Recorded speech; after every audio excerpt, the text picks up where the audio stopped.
great introduction there, I think. You need to try and bring the energy at this time of the morning. That's excellent. Thank you all for coming. So first of all, thank you very much for taking the time to talk to us today. Have you had much of a chance to see the city? When did you Went arrive? for a long walk last night. Of course, I laid there in my bed till 4 in the morning. I'm ready to go to sleep now. But what a beautiful place. I've always wanted to come here. And the people have been just absolutely smashing. And the city lit up at night is phenomenal. Absolutely phenomenal. Have you had a chance to see the castle? Of course, I haven't gone yet. Gonna go Monday. Oh, you need to go. Yeah, absolutely. But, so moving on to your career and your life, and also everybody, as you can see, there is a microphone at the front of the hall. If you would like to ask a question to the man himself, please just start forming an orderly queue, and we will come over to you in just a few minutes' time. So once again, don't be shy. Lovely. But before we go to the audience, obviously we'll talk about your career. But is it true that before you were a star of the silver screen, you were a rodeo rider? So my father is a cowboy, and that's just the culture I was raised in.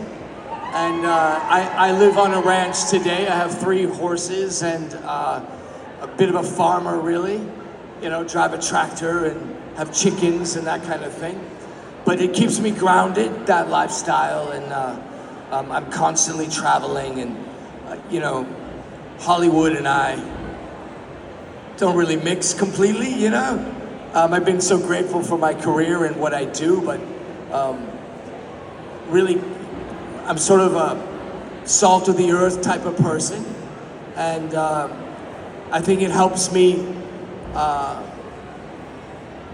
just sort of reground myself in between jobs, and it's something that I really cherish, living in a rural place with animals and that lifestyle. Just something that I wish all kids could grow up that way, to be honest with you. You know, having spent a childhood with responsibilities and chores made everything else so much easier, really, you know? Yeah. So, like you said, that's very different from Hollywood. So how did you kind of make that transition into acting? So my father was a professional stuntman his whole life, and as a wee lad, as you say here, I thought I was going to do stunts, and I actually got the role in E.T. because I could ride the bikes, and I was a bit of an athletic kid growing up, and I never. You know, my dream wasn't to be an actor. I wanted to be a cowboy, you know? So, having grown up with my father, going to work with him on his sets while he was making movies, it was a very comfortable transition for me. Getting into acting was something that just felt really natural. And I started real young and had a career as a young lad, and it just kind of continued on. And those fools keep giving me parts, you know, So you mentioned it there, which I think everyone here will be familiar with. You were in E.T. Yes. How does that happen? Pretty remarkable, really. So, I'll tell you the story how I got the job in E.T. My father picked me up at school, and he said to me, you have a meeting today with a gentleman named Steven Spielberg. Of course, I didn't know who that was. And I was 13 years old at the time. And he said, but there's a string attached. They're looking for somebody to play the role that will smoke a cigarette. And I was like, well, Dad, you know, I don't smoke. And he hands me a pack of Marlboros and a book of matches, and he says, you do now, right? So I'm on the way to the meeting, and I'm practicing lighting these matches, and I show up, and I walk into the room, and there's 5 young lads, and they all look like John Stamos with piercing blue eyes and perfectly feathered black hair. And I said to my father, you know, Papa, let's go. I'm not like these lads. I'm not going to get a part here. And he said, just wait. So one by one, they went in and came out, and it was my turn to go in. And it was a setup like this when I walked in. There was a couch like this, and there was a few people looking my way. And I'm speaking with Steven Spielberg. And my father, as I said, was a stuntman. And he's reading my mocked up 13-year-old resume. And he says, you know, your father's a stuntman? And I said, yes, sir. He says, so you can probably ride the bikes? I said, not a problem.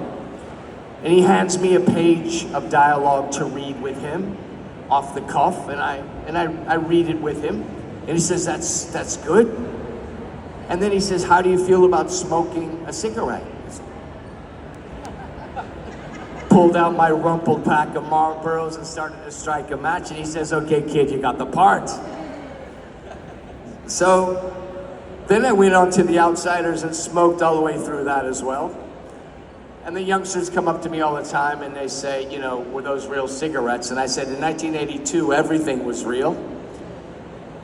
And as much as I hate to say it to everybody, when I was young, smoking was good for me. And the rest is history. Yeah. I just love the idea of a 13-year-old auditioning going, yes, I've got my own cigarettes right here. Got them right here in my front pocket. So, what was it like working with Steven Spielberg? Did you have any sense of how big a deal that was? You know, there was a very strict security code. They didn't give out screenplays. I got my pages the night before. Everybody had badges and had to check in and check out to get into the set. So there was a real sense that something special was happening. And of course, they called the script that I was making A Boy's Life. It wasn't called E.T. at the time. And, you know, Steven had a remarkable sensibility while working with the children. He was a great communicator. And something that I recognized in Steven and Francis Ford Coppola that was very similar. You know, since then I've worked with a lot of great directors who can handle the technical side very well. They come from, you know, the camera department or editing, and they understand that aspect, special effects, but maybe they can't communicate with actors or they don't understand story quite as well. And I've worked with directors who come from writing, who might have been actors, understand story very well. The artistic side they've got down, but the technical side they don't have down as much. But both Francis and Steven are masters at both sides, technically and artistically, and that's what separates them from the other people. So I tend to think that the best directors can manage both sides extremely well. And communication is key. I think the best directors are great communicators, and those two were masters at that. Well, you touched on it there. You went from E.T. into working with Ford Francis Coppola quite swiftly. Did you have any sense of how crazy it was that you were working with two of the biggest directors of all time at such a young age? Well, when you go from Spielberg to Coppola, from 13 to 14, it's downhill from there, right? So, you know, again, I didn't aspire to be famous or to be an actor. It's just something that felt natural, and I was around filmmaking a lot because of my father. I didn't know who Steven was, and I also didn't know who Francis was. So I treated them like I would treat anybody else, and I think to some degree that gave me a leg up. I didn't want anything from them. I really wanted to be with my horses, and I think there was something about that they really appreciated. And you know, I was an innocent kid. I can remember auditioning for The Outsiders, excuse me, and we'd show up and there'd be everybody dressed as greasers with their hair greased back and chains on their wallets and t-shirts and combs in their back pocket. And I showed up in my Elmo t-shirt. And I really didn't know what I was doing at that age. I was 14 and just in the moment. And I think there was something that the director identified with. And to some degree, I think I was born to play the role of Pony Boy. A lot of people ask me, and again, when you're 14 years old, generally you're hired because you are that character. It takes a while to start thinking outside the box as an artist, and that was part of my process on The Outsiders, was to learn how to do that. But I was a pretty innocent kid, sensitive kid, and I fit that role very well at a young age, and I think the director recognized that. Yeah. So you've been in these kind of two enormous projects. Are you still dreaming about being a cowboy, or is acting where your focus is now? You know, it's a funny thing because I still ride my horses and still compete, and being a rancher and a cowboy is going to be in my life forever, and I'll retire on a ranch if that ever happens. But I live in Texas, and I have, you know, a horse ranch now, and Hollywood has provided that for me, so I'm very grateful. And Hollywood has been a big part of my life, but it hasn't been the only thing in my life.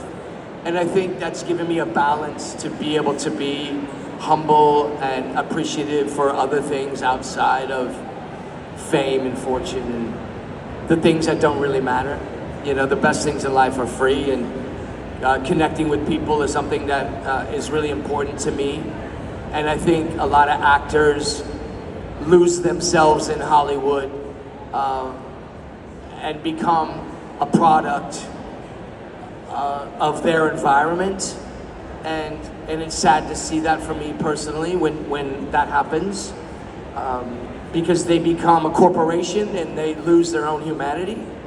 And I don't know how happy those people are in the long run. They have a lot of money and a lot of stuff, but I think in their heart they might not be super happy. And for me, you know, I haven't had the career that like somebody like Tom Cruise has had, but you know, I've worked my whole life. I've had a great, amazing time doing the roles that I've done in my career. The older I get, you know, I'm not dyeing my hair and getting facelifts or that sort of thing, and I'm grateful for that. So the roles change as you grow, but I'm as every bit appreciative today for the roles that I receive as I was when I was younger. I get excited. You know, last year I don't know if you all watch Taylor Sheridan shows over here, like Yellowstone and 1923. So last year I did 1923, season 2 of that, right? And I was so happy to be a part of that. And I think once you lose the appreciation for what you're doing, you should stop, you know, whatever it is you're doing. And I still get so excited. I'm like a kid on Christmas when I take on a new project, and I love to work and I love the process so much. Of course, it's changed over the years, but as it should. And I'm just so blessed to still be, you know, working and being able to come here and meet people like this and do shows like this and talk about old movies and roles and share those moments. And it's just been a great ride. Yeah.